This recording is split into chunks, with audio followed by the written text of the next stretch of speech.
Esse livro novo que tá escrevendo aí é sobre o quê?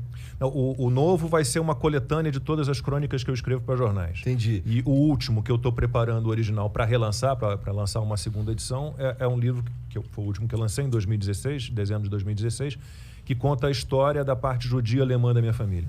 Parte do meu pai, parte da família do meu pai. O pai do meu pai era um judeu alemão que veio em 34 para o Brasil, foi um dos primeiros a perceber ali o perigo que surgia com o Hitler, né, porque muitos judeus demoraram um pouco a perceber. Então eu resgatei a história dessa parte judia alemã da minha família. E de que maneira? Esse meu avô veio para o Brasil, para o Rio de Janeiro, casou-se com a minha avó, que era filha do primeiro arquiteto do Brasil, que é nome de rua lá no Rio, não sei se você conhece, professor Gastão Baiana, que liga ali Copacabana à Lagoa.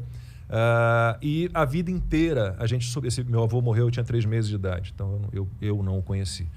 E a vida inteira a gente quis saber mais dessa parte, né, alemã, judia da família, e minha avó sempre desconversou, nunca gostou de falar de nazismo, de holocausto e da família na Alemanha, sempre negou que tivesse guardado cartas, correspondências ou alguma documentação da família na Alemanha. E quando ela morreu, a gente foi desmanchar o apartamento dela em Copacabana, morou a vida inteira lá na rua Anhangá, e descobrimos mais de 300 cartas, a maior parte da minha bisavó Elise, alemã, para o meu avô e a minha avó. E essas cartas eram... Que conteúdos eram dessas cartas? Tudo que você puder imaginar. Assim, no início, cartas dissimuladas, porque a minha bisavó, como muitos judeus, ela fingia, né, que não estava acontecendo o que estava acontecendo. Né? Ela tentava se proteger de alguma forma. Né? Então, as cartas no início, você vê muita dissimulação, você vê que ela não está contando o que realmente está rolando na Alemanha, mas a partir de um certo momento, aí realmente ela começa a contar. Então, basicamente de que maneira a vida dos judeus na Alemanha as vidas foram se deteriorando, né, com a segregação, com a perseguição, né, até a solução final, que foi o extermínio interessante demais, dos judeus.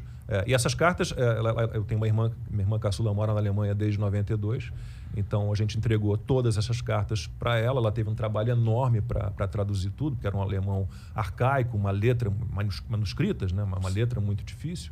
Ela traduziu tudo e começou a botar uma pilha em mim. Olha, a história é incrível, a história é sensacional, eu vou me aprofundar na pesquisa sobre a família, tenta se aprofundar no ensaio histórico ali, na pesquisa sobre o período, e aí reuni todas essas informações e usei essas cartas de várias maneiras. O livro se chama Cartas de Elise, uma história brasileira sobre o nazismo, e essas cartas, algumas são publicadas na íntegra no livro, né, porque elas são, né, representativas, né, emblemáticas daquele momento.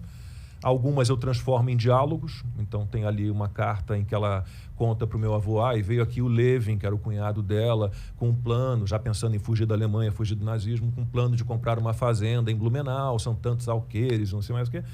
Aquela carta, publicá-la integralmente seria chato, então eu imagino o encontro do Levin com ela e eu faço um diálogo entre os dois. Então é um livro que tem uma carinha de romance, é uma história real, mas tem uma cara de romance, e algumas cartas só me deram informações, né, que eu diluo no texto. Isso acho que são documentos históricos, né? Sim. Isso aí. Eu acho que tem até pesquisadores que teriam interessados, né? Tem vários livros assim, né, de descendentes que conseguem reconstruir, né, reconstituir a vida. E o legal é que era da tua família, né? Não, e o bacana é que é uma homenagem, porque, por exemplo, os judeus, os nazistas foram implementando ao longo dos anos, né, desde a ascensão de Hitler, várias leis, né, de segregação contra os judeus. Então, retiraram os judeus do serviço público, retiraram os judeus das universidades como alunos e como professores, proibiram os judeus de frequentar bibliotecas públicas, cinema, teatro. Então, isso tudo foi num processo muito violento.